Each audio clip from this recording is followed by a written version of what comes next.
Welcome to another Kyle High Club podcast episode. And as usual, I've got a very special guest with me. It's been some time since we've got some foreign blood here on the episode, but all the way from America, I've got I almost said Stormtrooper, but Storm Chaser, Jonny Gabel. Welcome, Jonny. Yeah, hey, thanks so much for having me. So, Jonny, what does the occupation of being a storm chaser entail? What is that all about? If you can just let us know, just a brief little window in your life. Yeah, so storm chasing, it's essentially uh, chasing, it is what it sounds like. It's chasing tornadoes and it's chasing storms. And the reason we do that is, a lot of times it's just because we're passionate about severe weather. It's just an exciting, miraculous thing that we see in the natural world. So that's what draws people most of the time, I think. But the another very important reason we need storm chasers is because if we can tail or if we can follow or chase these storms, and if we can be close enough, but at the same time keep it safe distance, then we can beat the, quote unquote, first responders to these areas that are hit by the tornadoes. So it's kind of like a prevention is better than cure situation. Yeah, it sure is. And so if there's a town that's hit by a tornado, then a lot of times we can be there, like we as in storm chasers, we can be there 5 to 10 minutes before any of the first responders will even arrive. So we can start digging people out and, helping rescue people so that it, minutes make a big difference in those circumstances. It could be the difference between somebody surviving and somebody not surviving. So essentially you guys are like the search and rescue of, storms, where you've got search and rescue at sea. So during the storms, do you guys actually go out and find people, or is it more about monitoring of the weather as well? No, we actually go out and find people.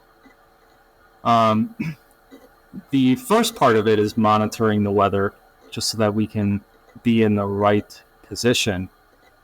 But then, after that, we are doing search and rescue whenever we need to. That's one of the priorities. Well, that must be so nerve-wracking because, generally people try to avoid these type of things and you guys go straight to the heart of the storm. Do you have any specialized vehicles and equipment and clothing that you guys have to wear in order to be able to do these type of things? So, technically you don't need a specialized vehicle, but the equipment is important, or having live radar data is what's the most important part of this whole thing. Because if we can have live radar data, then we can see what's going on in the storm, minute by minute, and we can make good judgment calls, on the path that the storm's going to take, the path that the tornado is going to take, just by seeing what's going on with the live radar data that we have. But anyone can do it. I mean, you could hop in any regular car, and as long as you understand what's going on with the storms, you can pretty much handle your own, and you don't need some tank sort of vehicle in order to do this. I was just basically imagining some Ghostbusters type vehicle that can go all terrains, and that's what's going through my mind when I think storm chaser. These guys being able to go off road and being able to avoid certain tornadoes. But it makes sense what you're saying. I mean, if you can monitor real time what the storm is doing. You know how to navigate around it. Yeah, exactly. Yeah, and a lot of people have that in that first impression as well, or they have that assumption that, to be a storm chaser, you have to have some tank-like vehicle, and that's not the case. I mean, I would love to have that, but it's just a matter of money. But what are things you need to look out for with regards to different types of storms? I mean, clearly you must know a bit about the weather and, what the weather does in order to avoid circumstances such as tornadoes and thunder and lightning and all of those type of things, and also perhaps the structure of certain buildings as well. If you guys are doing search and rescue, I mean, what type of training do you guys have to undergo to be able to navigate and be able to find people and successfully rescue human beings? Well, I would say at the very least you need an education in meteorology. Now, that doesn't necessarily mean that you need a 4-year degree. You don't need a bachelor's degree, but you need an extensive understanding of meteorology and just how storms work before even thinking about diving into something like this. That's the main thing, because if you can understand the atmospheric dynamics, if you can understand how storms operate, or their tendencies, then you can actually get really close to these tornadoes, but do so in a safe way. Yeah. I mean, 99% of the time, tornadoes they don't make these hard right turns or these hard left turns or these hard turns floating by. No, nothing like that happens. They kind of they're more predictable than people make it seem, and they're still unpredictable. I mean, but they kind of operate in general ways, or they, for the most part, they move in a straight line. Sometimes at the end of their existence, they'll make a turn towards the north, and sometimes in extremely rare circumstances, they'll make a slight turn towards the south. But for the main duration of their existence, they're traveling in almost like a straight line. And you can post up. A lot of storm chasers will post southeast of the tornado, and they can just watch it go by. Some storm chasers will follow right behind it, which is what I prefer to do. Yeah, that's insane. What I do. That must be insane. It's exhilarating. Yeah, there's nothing like it. Wow. So you're just chasing you're chasing the tail of this tornado head on, and just watching it go. Yeah. Yeah, and being behind the storm, so typically storms or tornadoes travel northeast. So if you're to the southeast of it, you can follow, right behind it. You could be a half a mile behind it and get pretty safe at that point, because it's moving away from you. You could just stop your car and it's just going to keep moving away from you. But it's also really hard to position yourself and get the timing correctly so that you can actually be that close to it. It's a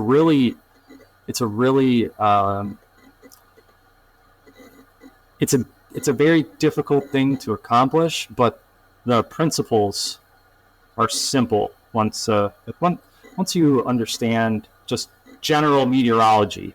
Yeah, it's a pretty simple thing. So, do you generally focus on tornadoes, or what other types of storms impose like hurricanes also perhaps just cause massive impacts? Do you predominantly focus on tornado-based storms, or how does it work? Do you have a hurricane crew and a tornado crew? I mean, how do these things work? So we do chase hurricanes, or it's more so just ride them out, and those are fun because those are like days long. Um, I those are easier because they're not as you don't have as many hazards And they're as you not as do with concentrated as a tornadoes. tornado, probably. True. Yeah, and you're not driving. I mean, you're just booking a hotel, and you're hanging out in the third or fourth level of the hotel, and you're uh, just maybe you go out on the balcony, and or if it's safe, you could go out on the streets and just kind of experience the hurricane. But you're not driving around, and you're not chasing anything. You're just kind of riding out the storm, and it's I'd say it's more enjoyable because of that. There's not as much chaos. But when you're chasing tornadoes, you got to drive 2, 4, 8, 12 hours, 16 hours sometimes to where these storms are going to be. And then, the size of a tornado in comparison to the whole landscape, there's millions and millions of square miles, I think, in just the United States. And, a tornado occupies, it might be a tenth of a square mile over its existence for typical tornadoes. Like most tornadoes are only on the ground for a couple minutes, if that, and they're very small. They might be 100 or 200 feet wide. I mean, so they're very small, and it's hard to get. It's a lot more calculated and a lot more tedious. So hurricanes are more fun. Is this like a everyday occurrence, or like tornadoes just like part of like average life for you, like every week or every single month? How often do these tornadoes hit the States? Well, it's funny. When I first started doing this, I thought that you could just drive to Tornado Alley, or which like Kansas. Like you just drive to the state of Kansas, and you could just go find tornadoes. Like I thought that was how it worked. Like But it's their natural habitat. yeah, like they're just always occurring there. And no, that's not the case. Just like the storms you have in Africa, they'll pop up. They'll be, some of them might be really strong for an hour or two, and then after that they weaken and they just turn into rain, and then they just kind of fizzle out. Yeah. It's the same thing here, but we have all these other atmospheric conditions interacting with each other. Like we have the cold air coming from the mountains, of the Rocky Mountains, and then we've got all the moisture coming up from the Gulf of Mexico, and then we have these jet streams that come swooping through, and when you mix all those together, All of those high and low pressure systems just constantly interacting with each other. exactly, yeah. Wow. Yeah, so it's a calculated thing. That tornadoes are extremely, extremely rare. I mean, I think it's like 1 in 1,000 storms, will produce a tornado in the United States. Because we get little storms here all day, every day, pretty much throughout some part of the United States. Where are you predominantly based?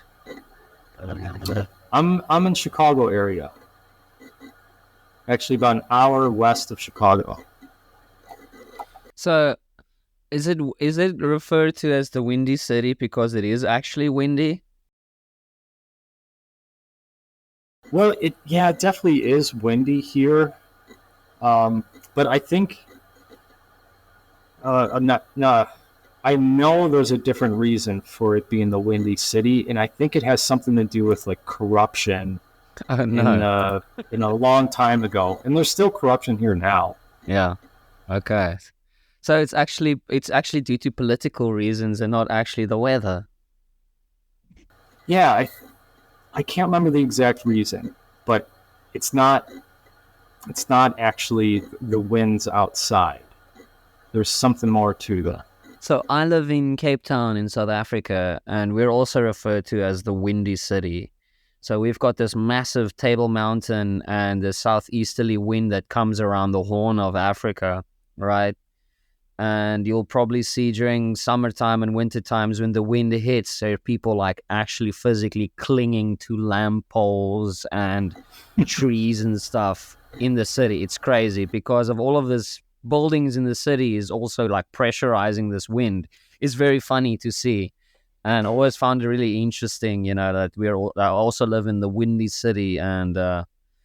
But our storms, yeah, I've never been in a storm apart from I used to spend time at sea for a couple of years, but on land I've never really experienced a storm where I was frightened for my life. And you, apart from the storms itself, I mean, what do you see on an everyday basis, or mostly with regards to the people that you have to rescue and from these storms? I mean, you probably see some really interesting things regarding that. Yeah.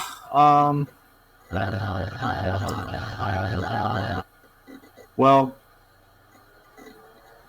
gosh, I'm not even sure where to start with that. There's a lot of different stories. Let's see. Can you be more specific, and then I'll pick a. So, for instance, you were recently on the Jennifer Hudson show where you talked about you rescued this family from this tornado. I mean, do you deal with this type of heartwarming and really intense, wreckages and salvaging people from rubble of the aftermath of these storms? Do you deal with that for a regular basis? Because I can imagine that this can take you a toll on you emotionally apart from the storm itself. Oh yeah, that's all actually very rare to experience something like that. That's very rare. And that tornado that hit was Rolling Fork, Mississippi, and then it continued on for another 130 miles. And then, technically it continued on for another 180 miles, which, I think you do kilometers there. That would be about 300 kilometers. Wow. That's the length that tornado was on the ground. So that was it went across the beast. entire state of Mississippi. Yeah. And that's incredibly rare. Oh, wow. Incredibly Okay. rare. And so that's that's probably something that I might experience maybe once every 5 years. Okay. I mean, so it's not like a regular paramedic types thing, No, it's not. You might get a tornado like that once every 2 years or so.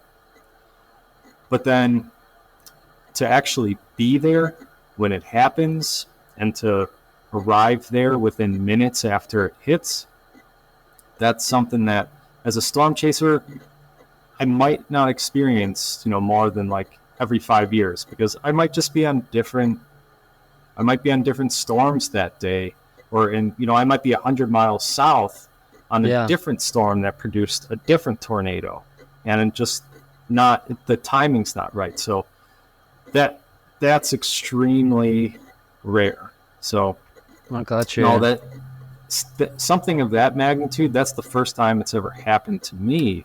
No way. Whatsoever in like the whole time that I've been storm chasing. I mean, to where, people didn't survive. Oh, wow. I mean, I've been in the area, I've been in the region where a tornado hit and people didn't survive. Yeah. But I was like 50 miles away. But for that tornado, I mean, I was a half a mile when it touched down. And then, I mean, it was pitch black outside because it was 9 p.m., so you couldn't see anything. But then I was there minutes after the tornado hit. And so, I was seeing stuff before the police and the paramedics saw it. I mean, paramedics were going in and out for probably 3 hours or so. So, Um, I think there's 22 people who perished, who lost their lives just in Rolling Fork, Mississippi. And that was one of the hardest hit cities in the last 8 years or something. I can't remember the Wow. exact amount of time.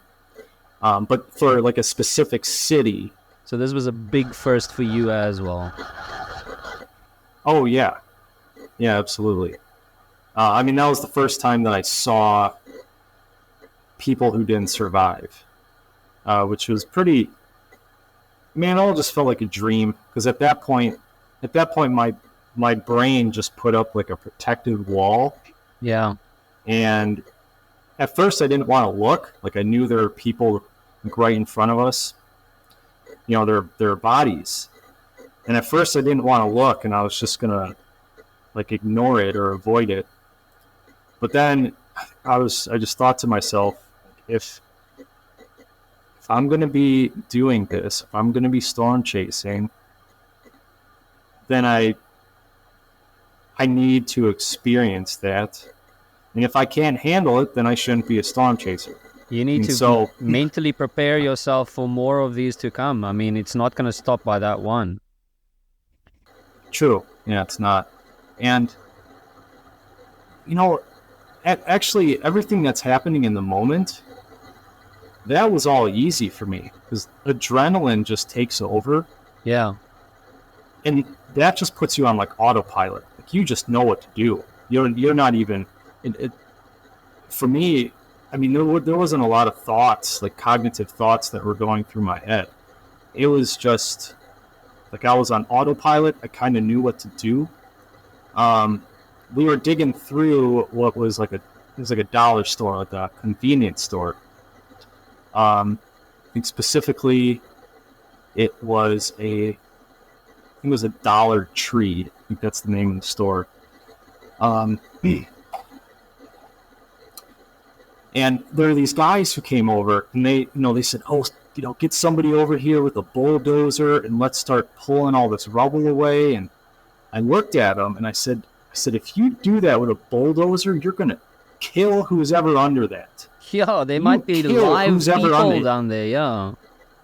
Exactly, and that's what I said. And I said we got to do this by hand. And I was kind of rude towards them, which I wish I was a little bit more. I don't know, just they were just trying to help, and I was kind of a jerk to them, but that was a serious thing.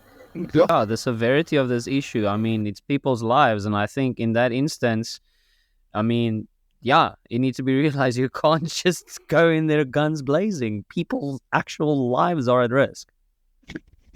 Yeah, exactly. I kind of feel like that's the American way. Like you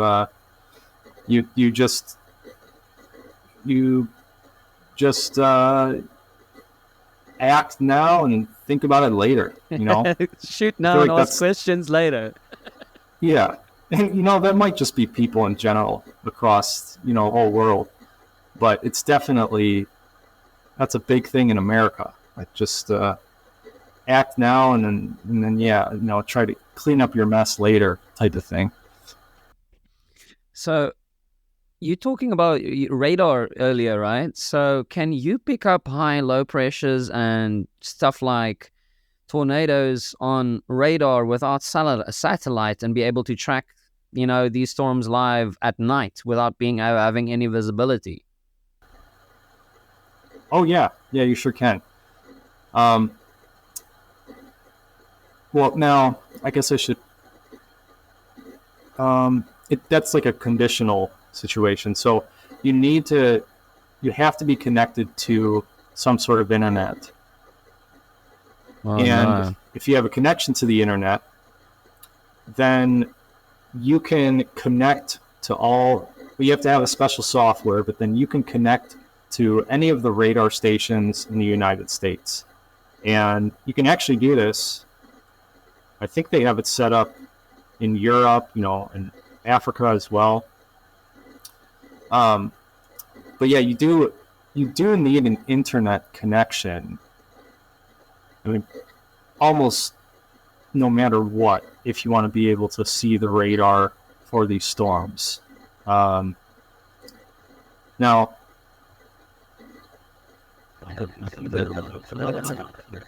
most of the time, you can get that. Doesn't matter where you are, because you just have to download an image, and if you can just get a ping for a few seconds, then you can get that radar signature that you need.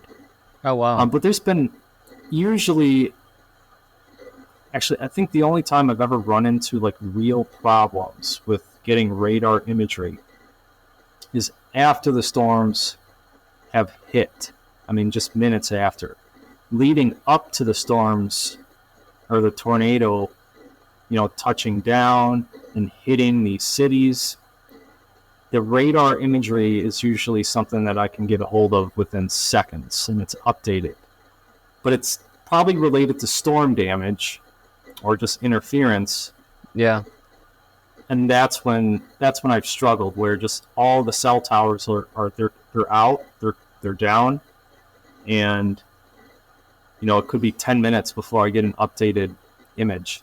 But see, even at night, the light, if there's a tornado, if there's a storm that's strong enough, as in you need so much friction and chaos in the environment, like in the atmosphere, to create a storm strong enough to create a tornado. Yeah. If you have all that, you're going to have lightning. And with the lightning, for split seconds, you're going to be able to see the structure of the storm. And you'll be able to see if there's a tornado there, in most cases. As long as it's not shrouded or consumed by rain, which that's when you can have really dangerous situations, is when there's so much rain that you can't see anything.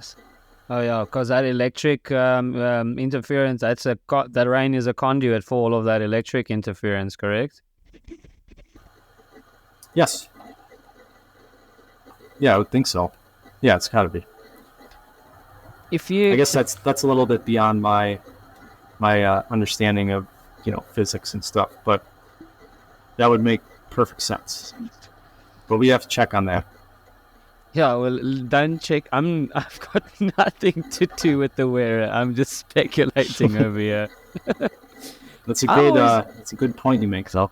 I always wondered who names the hurricanes in the States, and and the names make it sound so blasé. Oh, Hurricane Matthew is on its way. It's almost like a distant cousin that's gonna come visit. It's never. I mean, if they gave it like a lot more traumatic names, people would be more concerned. But I can't help to feel like I don't even feel like my life is in danger when Hurricane Erica is about to hit. It just sounds like, oh, Erica is in town. What's up? It's like, how do they come up with these names? Oh, they're almost entirely random. Like a computer provides a list of storms or something, or a list of names, and then make sure that within the last 10 years they didn't reuse the same name. It's something like that, but it's totally random. But it's stupid that they give them human names. Oh, it's ridiculous. I think a lot of the reason they do that is seriously for like publicity and just to be able to I think it connects to people more, and it gets so like you get more views and people are more attached to this storm. Like it's all about views and money. It's ridiculous. By humanizing the thing that might murder hundreds of people, let's give it a name like Matthew. Yeah, dude, how ridiculous. I know. I mean, they could. Yeah, there's much better options. But now they're doing that with winter storms also. Like, there's like Winter Storm Elliott. It's so stupid. Yeah, Winter Storm Elliott back in January or December. I can't. This previous winter, we had Winter Storm Elliott, and now they're naming these winter storms, and it's like you get 5 inches of snow, and they're hyping it up like it's some, massacre that's about to happen. But And then they and do then give it that a because name it like gets better Elliot. ratings. Yeah, but they get better ratings when they do that. People tune in more often. It's all about money. I mean, if you tell me Winter Storm Elliot's about to hit, I'm gonna get my skis out and a fresh cup of Me too. cocoa. And I'm just thinking, wow, this is gonna be fun, But if you're gonna tell me Winter Storm Alpha 5 is about to hit, okay, I am afraid, Yep. I always found it really strange that they humanize these storms, And I think one thing I always wanted to do before I die is name a hurricane or a storm. I think that's one thing that I want on my bucket list, just so I can give it the name that it deserved. Like instead of like humanizing it with a name like Leroy. Yeah. Oh, geez. I mean, give it like a demonic name or something like Damien. Yeah, Yeah. I mean, Hurricane Damien. even that would. Yeah. I mean, even that would be a little close. Like that would be more fitting. But no, I don't understand why they don't. Why do they? I don't understand why they give them such basic names. It's so bizarre. It's one of the most bizarre things that I've ever seen, because I remember I was in Miami in 2015, and I think Hurricane Erika was on the way. And people were running towards all of the shopping markets to go buy water and Ace Hardware to be able to board up their houses.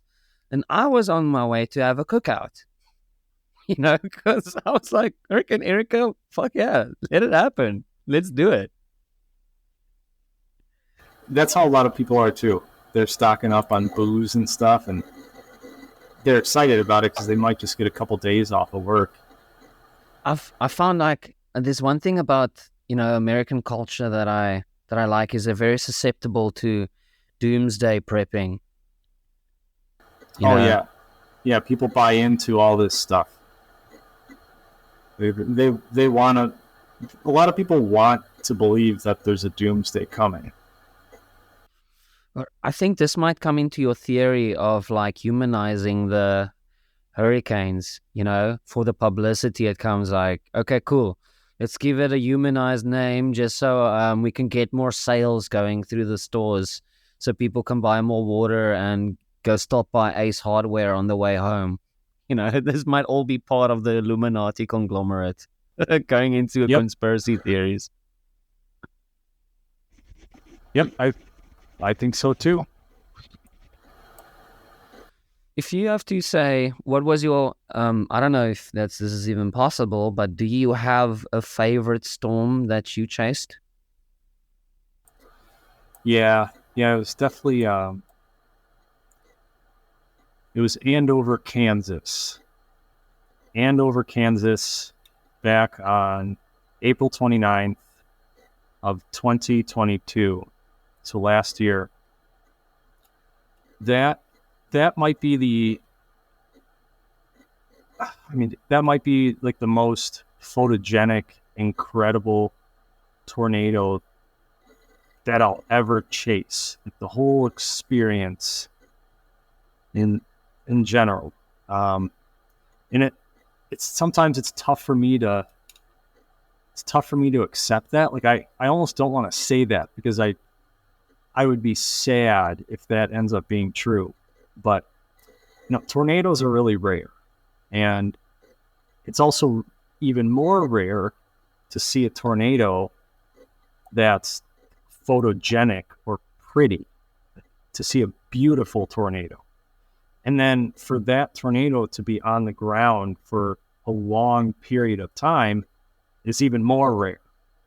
And for that specific tornado, and I can show you, if you've looked at my social media, you've probably seen it. It's like it was like blueberry blue color skies. I mean, it had like dark blue skies because the sun was starting to set, and it just had the most vibrant blue background for the entire time that I was chasing it. And not only that, but I was like right under it, and it was developing.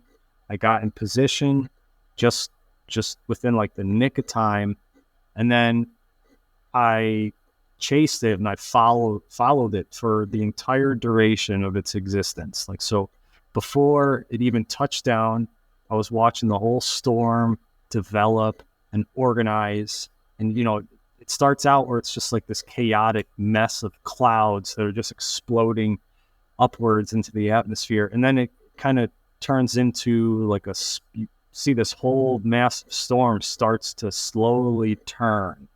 And then it organizes, and it kind of, what happens is the storm actually starts to stretch out vertically. And then that's when the rotation becomes so defined. Like, it goes to a pinpoint location within the storm. And then that's when you get this like appendage, or like you get this cloud or funnel that shoots down towards the ground. The storm it's so strong that it's hitting the upper part of the atmosphere, and then it literally like just kind of resonates back down, and it has nowhere else to go. Like, it's tried to go all the way up and go further upwards into the sky, but it can't. And then the storm actually starts to stretch out and push back down towards the ground. And you get these, it's truly like miraculous that this even happens. But yeah, I was there from start to finish. I saw everything. And I was so close to it. You know, I was within, you know, probably a half a mile at points, but it was so everything else around it was so peaceful. And it's just, that'll forever be one of the most incredible storm chases that I'll experience. Not only that, but I mean, this thing went directly through the town of Andover. It hit apartment complexes and stuff. And I think one person had minor injuries. I mean, they were just ready for it. I mean, but it probably affected like 1,000 homes, but only one person had, and I think it was just minor injuries. And so just picture perfect everything. I mean, nobody got killed.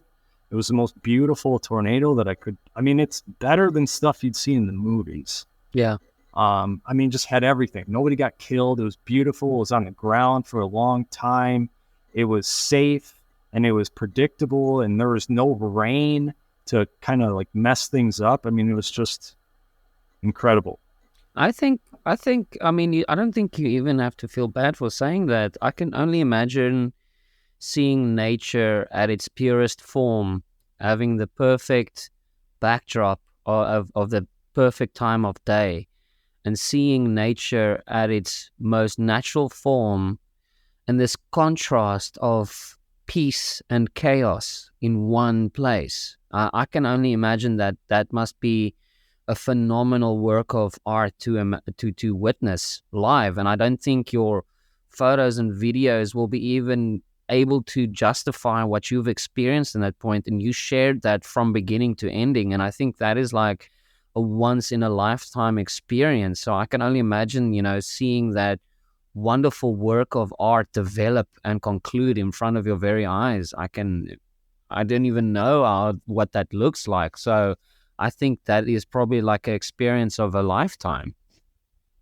It sure is. Yeah. I mean, you're spot on with how you're describing it. It really is an experience of a lifetime. Like, I mean, geez, the thing that it made me realize, the most important thing I think I've realized from storm chasing is that there's a lot of stuff out in this world that's like that, like in the natural world. I mean, but when I started storm chasing, you know, I used to love to, let me just say this, I used to love to party. I'd love to go out to bars and drink with my friends. And I still do love that. It's a good time. But when I started storm chasing, all of a sudden I was like, oh my God, this is better than any drug that I've ever had. I mean, granted, I haven't really done that many drugs, but it's the stuff that's out in the natural world is better than any drug. I mean, there's just so many incredible things and miraculous things happening in the natural world, but we don't appreciate them the way that we should. Yeah, because we all watch Twister and we just see it as, oh, a tornado, whatever. But I don't think people can actually grasp the magnitude of this. And I think with the media being the media, you see it as, oh, it's this dangerous storm, look out, whatever. But I don't think a lot of people would actually stop and think and look about how beautiful it is. It is destructive. We came later. I mean, this these things happened all over around the planet since the beginning of time. And I Yeah. think we get so lost with what is happening in the world, we don't get to appreciate things like this. And, you started off by saying you feel bad for saying it, but I don't even see it that way. I see it as a golden opportunity to actually witness nature at its purest form. And like you said, I don't think a lot of people will be able to grasp the magnificent beauty of the natural planet we live in. Yeah, you're right. Yeah, most people will just they'll never even know. I guess, sometimes ignorance is bliss, but geez, now that I've seen stuff like that, I mean, I just want to explore even more. Yeah, I was going I'm to wondering ask what you. else is out there that I've never even imagined. Maybe it's deep sea diving, stuff like that.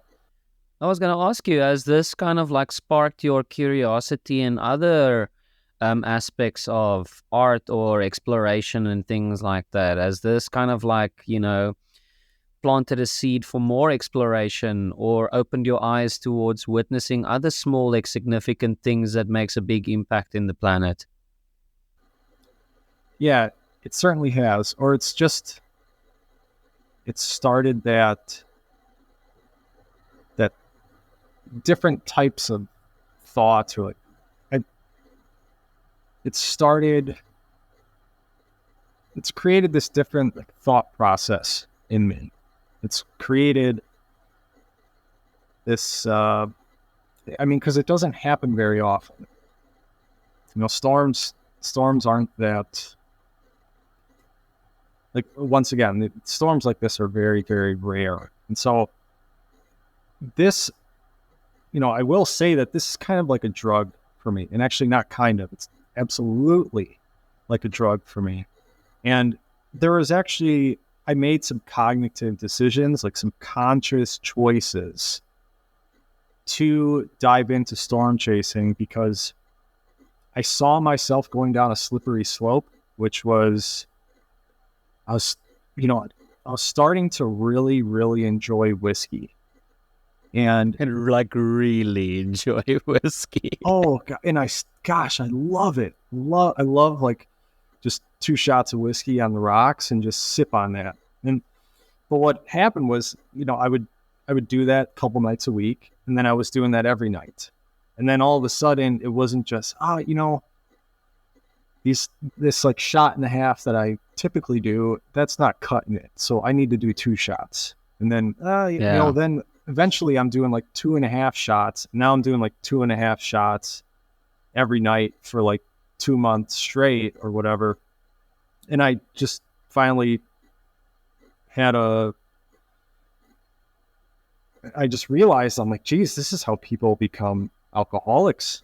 And it's not even like a mistake that people make. They use alcohol as a coping mechanism or whatever it is. And it takes the edge off for whatever reason, but it's a slippery slope because you don't even realize that it's like getting worse and worse and worse. No, to you, it's just like something you deserve at the end of the day. You don't even realize the impact it's making on your whole entire life. Yep, exactly. And but thankfully I picked up on that, and I said to myself, like, I made a conscious decision. I said, if I'm going to be addicted to something, then I'm going to be addicted to something that can be good for me.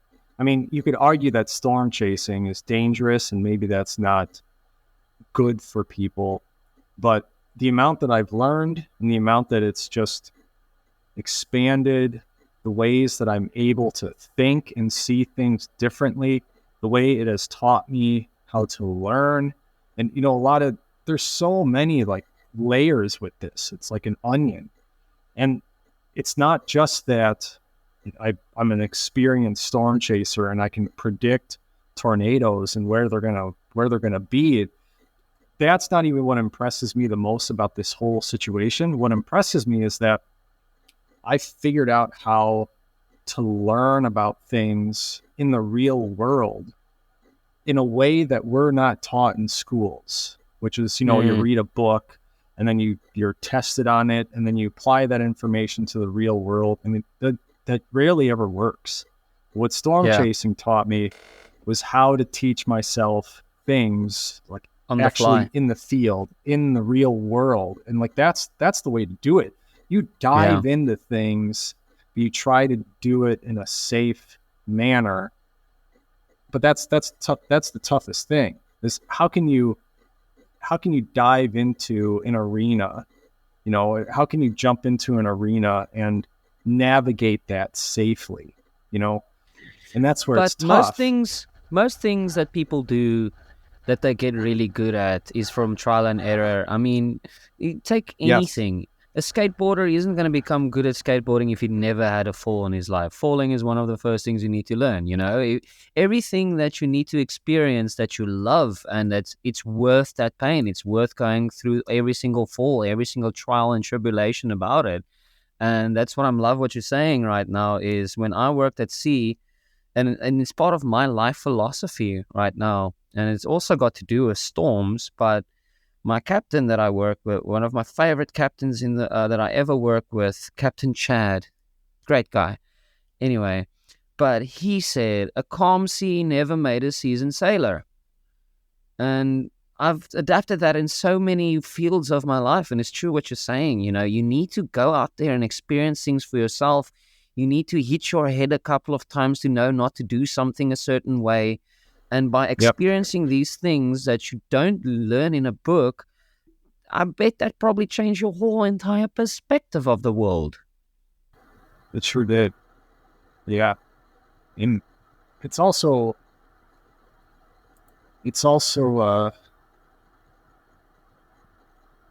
kind of sparked meaning back into my life as well. Or it's rejuvenated my mental health, or it's helped me with confidence, or it's helped me with so many different things. Because you could say it gave me purpose. It's just all these different things. Because before, I was just working and it was all just about making money, and that was the only thing that I was thinking about or doing. And then this was like one of the first significant things I've done in my life where it had nothing to do with money. Yeah. Money's the last thing I care about with this whole storm chasing thing. And it's actually made me realize that if I go and I chase money, like if I'm after money, I am convinced that I will forever be miserable. And there's so much depth to that and so many reasons for that. But,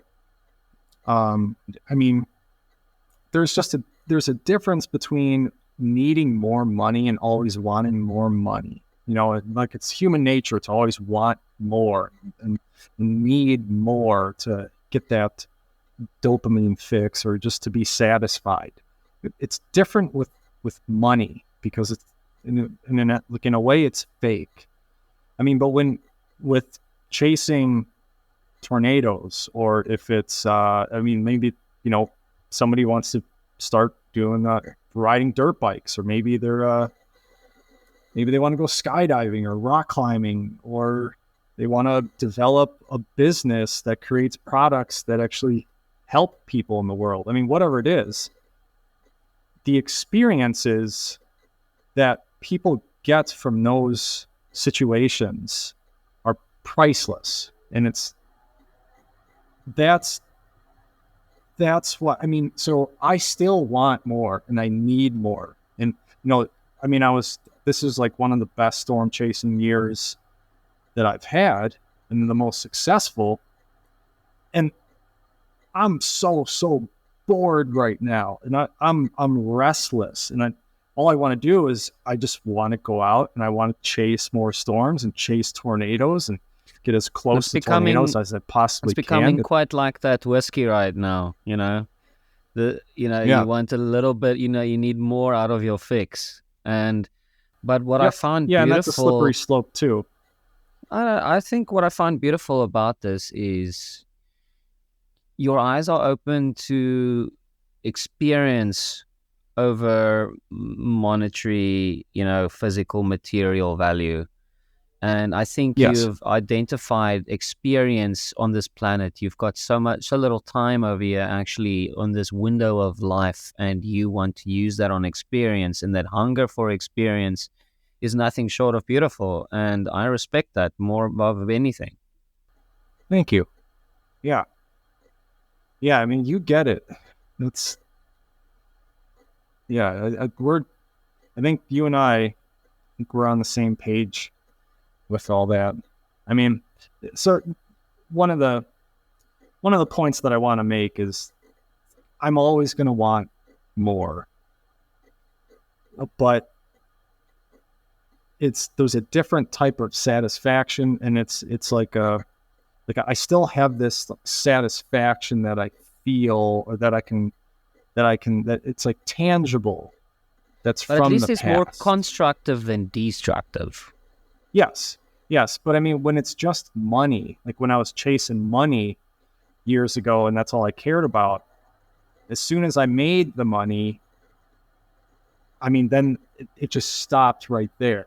And then the money I would make in the past wouldn't really do much for me, or if any, wouldn't, I mean, I'd arguably say wouldn't do anything for me at all in my mindset and my mental health, and wouldn't do anything for me in the future.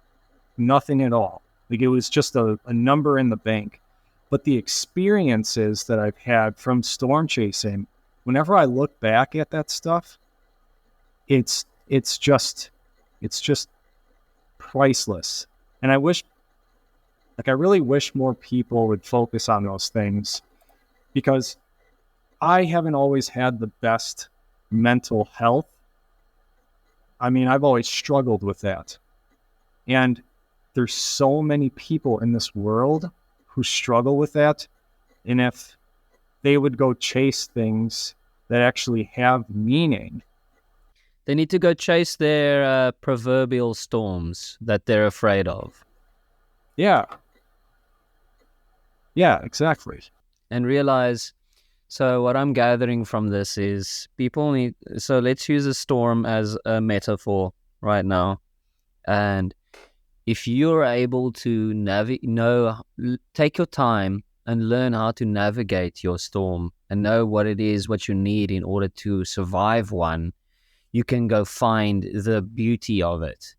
And that's with a lot of things that we all struggle with, I think there's a lot of things we're afraid of. There's a version of yourself that you see in your head that you're afraid to pursue because you're either not confident enough or you deal with a lot of mental struggles, and that is preventing you from achieving these dreams that you have because you're afraid, or you gain anxiety from it. And the more time you spend to actually learn how to work around it, that mental health, know what you need, know what you want, know where you want to go, you can actually take your storm head on and enjoy it and have a beautiful moment like you have by witnessing that tornado, something that people are normally afraid of, which can be something to be the most beautiful thing that you've ever experienced. And I think spending more time and changing your perspective over experience above material, it's something that anyone can take a page of. So thank you for sharing that.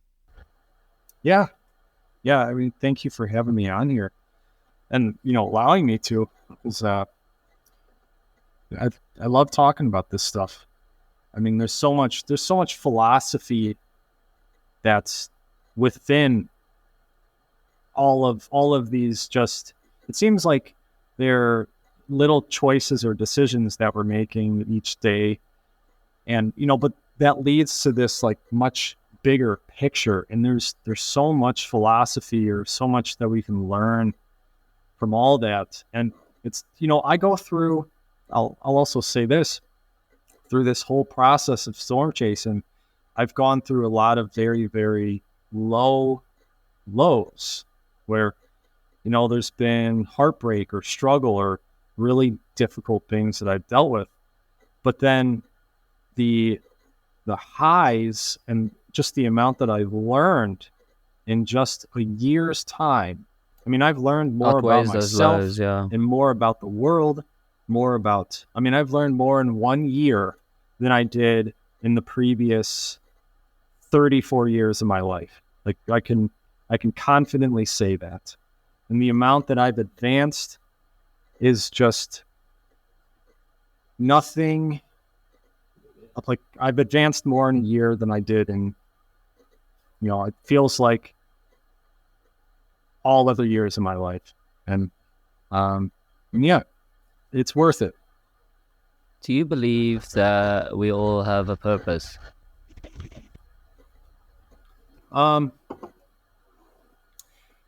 So I've been thinking about this quite a bit lately, and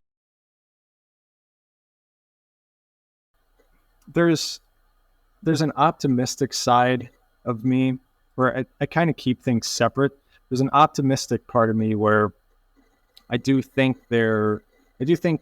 God or something is at work, and it's helping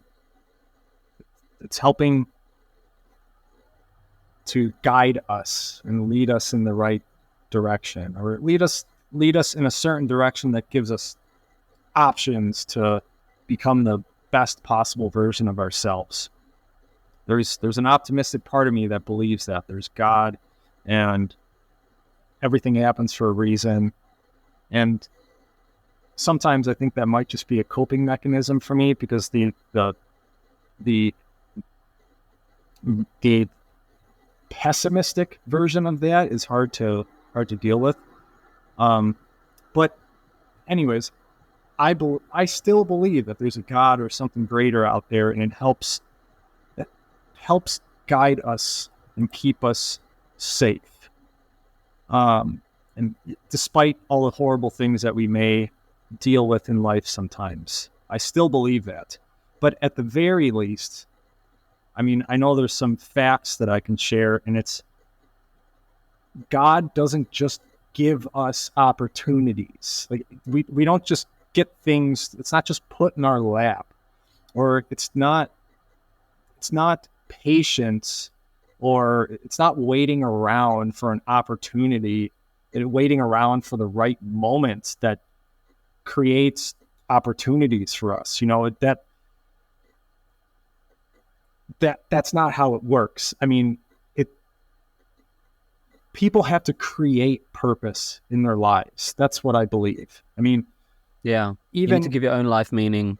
Yeah, you have to create that. I mean, it's an effort. It's a choice to do something good with your time that will create purpose and meaning in life. And like, at the very least, I know that's true.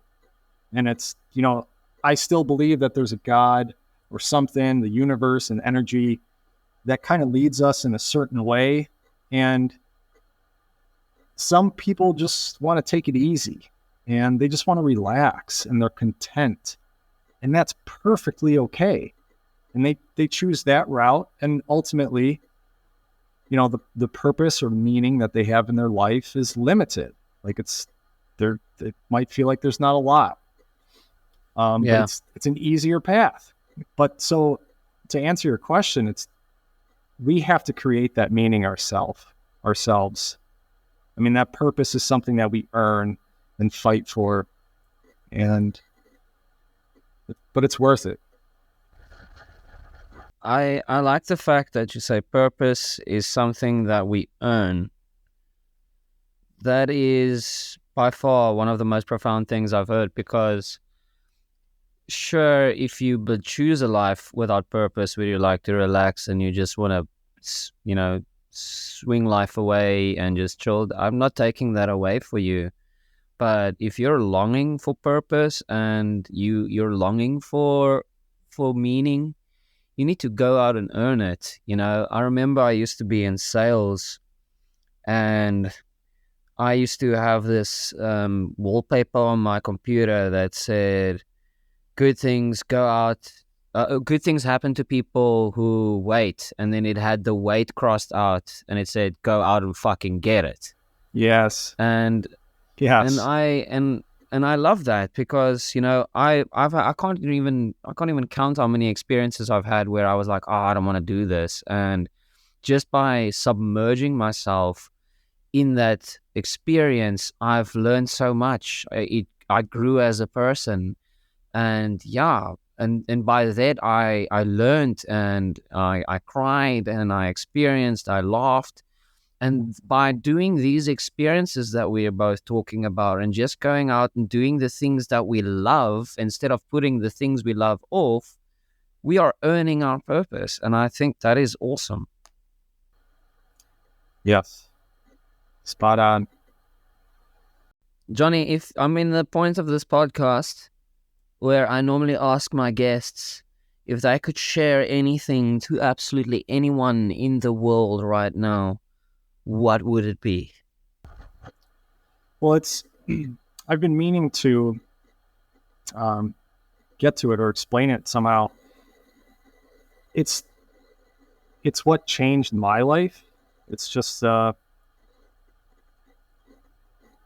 before, I mean, I'm talking just a couple months ago, I was trying to be the best storm chaser, or, I own, or I run an Airbnb business as well. And I was trying to be the best Airbnb business owner. I mean, I was in pursuit of being the best at something, which that's a good thing. I mean, it's a good thing to shoot for the stars, but ultimately, I mean, that's like almost impossible to ever be the best at something. And finally, I realized that, I can't be the best storm chaser because there's so many of them. I mean, and even if that ever happens where for a moment in time I'm the best, well, there's going to be somebody who ends up being better than me right after. I mean, it won't last long. So what I realize is the most important thing, at least this is how I feel right now, or how I felt lately. It's not so much about being the best at something. It's about being different. And it's how, we all have these unique experiences and these unique skill sets that we've just developed because we all have a different path that we take in life. And it's like, think of every experience. So if I could give somebody advice, and I would say, write down every experience and skill that you have. Write it all down and just like write all these little notes down and just like throw it into a pile. And it's like, now take all of those things and turn it into one like entity. Like how could you create one thing with these 50 different skills and experiences that you have? And for me, it was like, well, I mean, I've struggled with like mental health issues. I'm neurodivergent. I struggle, or I still do, with complex post-traumatic stress disorder. I have, I've wanted to be a professional guitar player. I mean, that was like the dream I had before. I was really, really good at skateboarding. I mean, I probably could have done something with that if I was focused and I actually applied myself to it. I was really good at baseball. I mean, I've gone through like all these different things, and I'm like, how can I take all of these things and just smash it into one thing and just like make like, how can I be different and set myself apart from the rest? And it's like, I have these 50 different experiences, and it's like, well, the experience, like, I can't do anything with skateboarding. Like, it's not like I'm going to be chasing tornadoes with a skateboard, or like the baseball, you know what I mean? But it's like, how That can would be awesome, though. It would be awesome. Yeah. But so ultimately I said, well, there's these 10 experiences, or like these like 15 unique things about me. And maybe by themselves, they're not that unique. Like, a lot of people are neurodivergent. A lot of people have the same or similar issues that I do, or similar skills, but they don't have my same collection of skills. So how can I take all these skills and create and make them all one, and so that I can set myself apart from the rest? And that's what I did most recently. And that's how I started to market myself to, I mean, granted, it helped that I was storm chasing and I was getting calls from, Fox News and, these big news networks. And, now I'm featured in People magazine. And then, also I was on the Jennifer Hudson show. But the only reason I was featured in People magazine, the only reason I was able to make it on Jennifer Hudson show, was because I created that identity for myself. I took all those different types of experiences I had, and I created something that I could, use to market myself. And people can do that in the business world with, with their jobs, with their relationships, with anything. And it's, if they may not be the best at something, but they could be different. And that's arguably just as important. So it's like, if you can't be the best, then find a way to be so unique that it sets you apart from the rest. That's what I would say to everyone. Do you know the Japanese word and way Ikigai. of life? Ikigai, yeah, it's Ikigai. Yep. You basically just described Ikigai in a nutshell. I just learned about that maybe, I don't know, within the last 2 or 3 months. That might have been what helped influence my thoughts, where I'm like, oh damn, Ikigai is like taking all the things you want, like everything that you have, all your skills, and figuring out, yeah, this might have been what influenced me. Now that I think about it. Isn't that crazy? Isn't it crazy? You've got this feeling, you've got this lifestyle choice, you've got all of these things, and then you go out and you're like, whoa, there's actually a word for that, and there's actually other people thought about it. I think that it was beautiful, because I was literally thinking exactly the same thing. I saw that somewhere, and I think it was a TikTok video, and they're like, take all the things that you harness, all the skills, and how can you apply that so that it can like help the world? And then that just like snowballed into, how can I just be different and unique and set myself apart from the rest? That totally that was like a godsend, seeing that thing about Ikigai. But yeah, I just saw that seriously like 2 or 3 months ago, and it changed me. When I was little, when I was young, let's say when I was young, I was in martial arts, so I did all kinds of various forms of martial arts. And I remember my one sensei, my one instructor, by training us, he told us the way of life of the corridor, which is like bettering yourself every single day, even if it's just by one step. For instance, if yesterday you can only do 9 push-ups, just do 10 tomorrow. And then the next day you do 11. The next day you do 12. Just try and better yourself. Don't move backwards, trying to move forwards. And I remember when we got our black belts, and we were like conditioned in this way of the corridor, just trying to keep bettering ourselves. And because when you can't always better yourself, but when you're having a low day, that experience that you've gained doesn't go away. It's still there. You still have the amount of experience and training and whatever you've had. They told us about, okay, now the martial art that I did, it was basically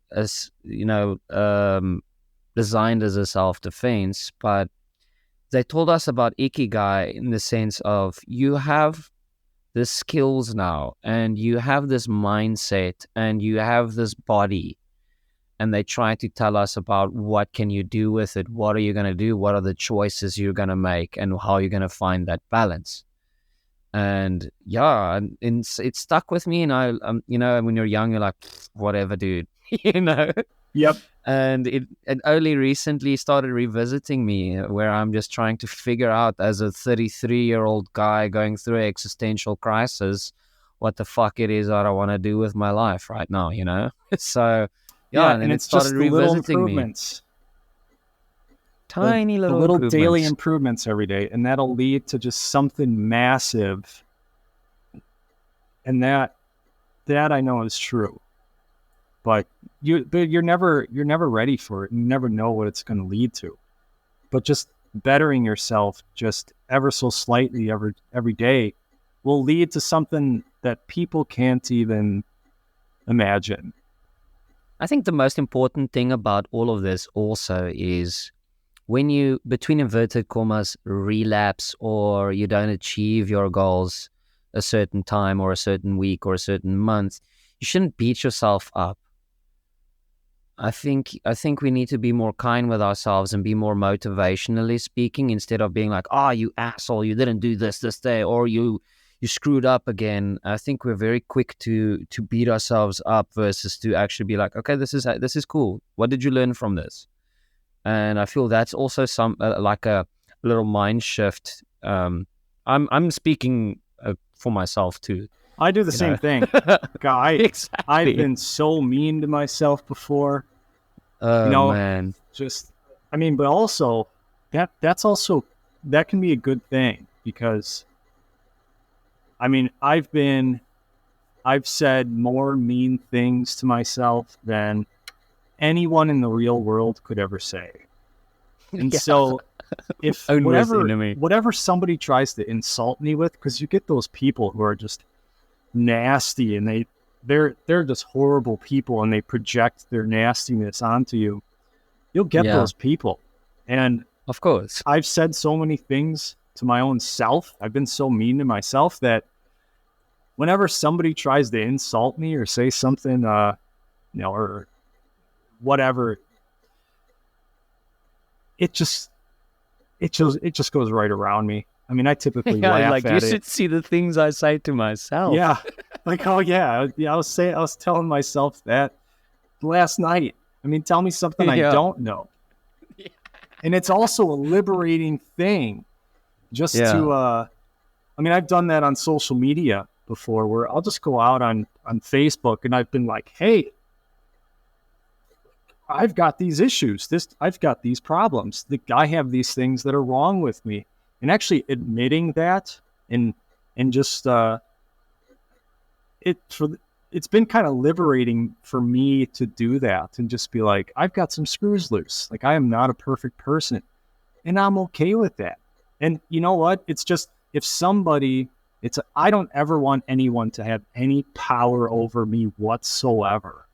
I've had my family's pretty toxic, and we've all been, pretty abusive towards each other with words or whatever. I think a lot of people's families, that's just natural and it happens. But I think with that whole process, I realized that I never want anyone to have an ounce of power over me in any way whatsoever. And so I've just thought about everything that could possibly be wrong with me, and I've identified those things. And so there's not an insult that could come out of anybody's mouth that would surprise me. And just having that's powerful to understand all of your flaws and understand everything that's wrong with you as a person. And it's not, so this is what I'm getting at. It can be a good thing to kind of beat up on yourself sometimes. And people should move away from that eventually. And, that's what I try to do with myself, because it's not good. I mean, you shouldn't be like beating yourself up about everything every day, but to identify all those things, you're also taking power away from other people. You're taking power away. People might have abusive relationships, or they might have an abusive boss or abusive family members, or people who could otherwise attack them and attack their own character. They take all that power away from them. You're disarming them with their hurtful words, and you're basically liberating yourself by acknowledging your faults. That's awesome. Yes. Yeah, exactly. Yeah, and it's liberating. Sure is. I've always looked at it from another perspective, like, if I'm not going to be hard on myself, who is? But I've never really thought of it like I'm basically just liberating myself by acknowledging who I am and just taking the power away from a third party. I've never really thought about it from that perspective. I've always looked at it from a motivational point where I think to myself, listen, I need to motivate myself. So sometimes I need to tell you, listen, you don't want to do this, just fucking do it right now. Then it's done. But I've never really seen it as like, okay, but I'm being really blunt right now by calling myself an asshole. The next time someone else calls me an asshole, I'm like, yeah, so yeah, what about it? Yeah, tell me something I don't know. I mean, yeah. But there's a lot of nasty people in the world, and especially, just one, it's rampant in social media, and it's rampant in the storm chasing world, because the storm chasing world, it's a bunch of people who could never get along with others. And so, you got 1,000 storm chasers who just, they hop in their vehicles and then they go and chase storms. There's a lot of drama. There's a lot of shit talking. Yeah. And a lot of grudges. And so, one, it's a tough community. But any like sports or any competitive communities are going to be like that to an extent. Yeah. I mean, but also 100%. then, not that I'm definitely in some sort of spotlight.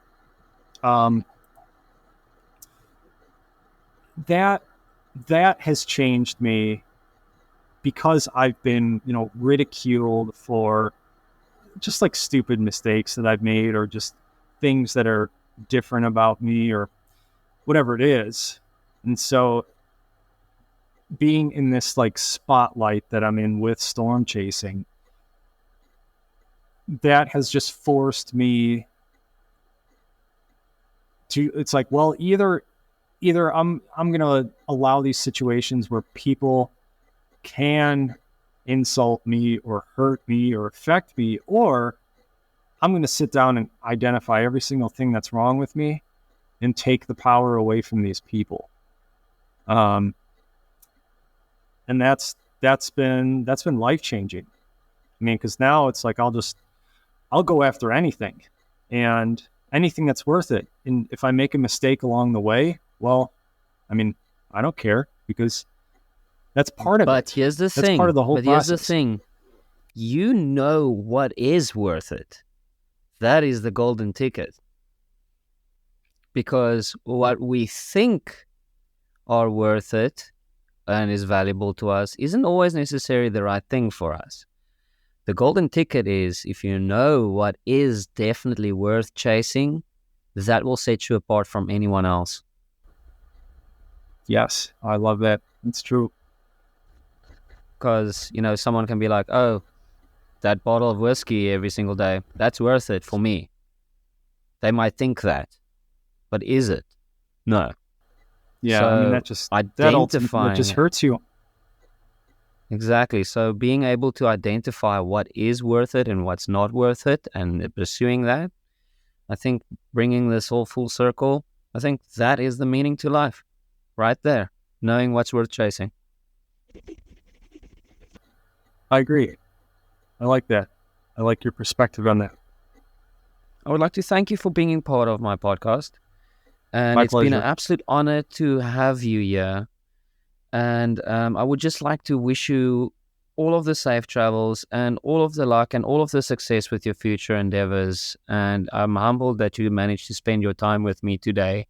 And I look forward to more.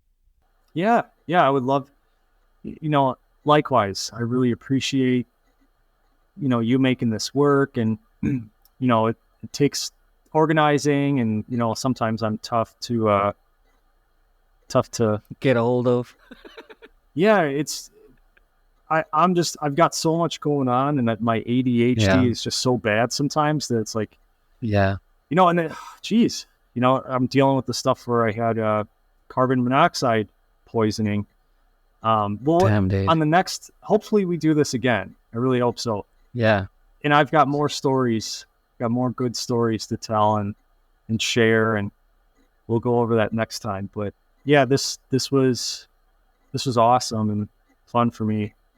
And yeah, an honor that, you wanted to have me on your podcast. So likewise, and I really appreciate it. Have a good one, my friend, and we'll chat soon. Stay happy and stay inspired.